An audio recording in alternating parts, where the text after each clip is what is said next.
President Biden returns to Washington after attending the G7 in Japan. He's now hoping to break a stalemate over the nation's debt ceiling. There is still no deal with House Republicans, with less than 2 weeks before the federal government could go into a default. Bradley Blackburn has the latest on the tense negotiations.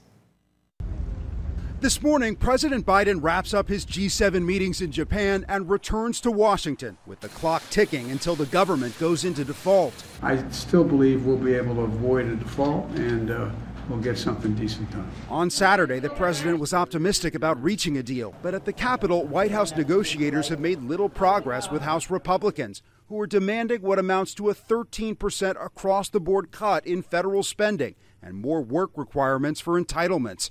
Speaker Kevin McCarthy says the two sides are far apart. And unfortunately, the White House moved backwards. And I think the Bernie Sanders and the socialist wing of their party has had real effect on the president, especially with him being out of the country. The White House has called Republicans' demands extreme and accused them of taking the economy hostage. According to the Treasury Department, the government could run out of money to pay its bills on June 1st.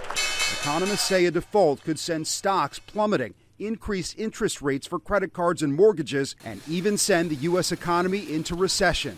The whole reason why the 14th Amendment exists. Some Democrats want the president to use the 14th Amendment to raise the limit without Republicans. Using this authority would allow the president and the United States to continue to pay its bills on time. The president is set to land in Washington late Sunday night.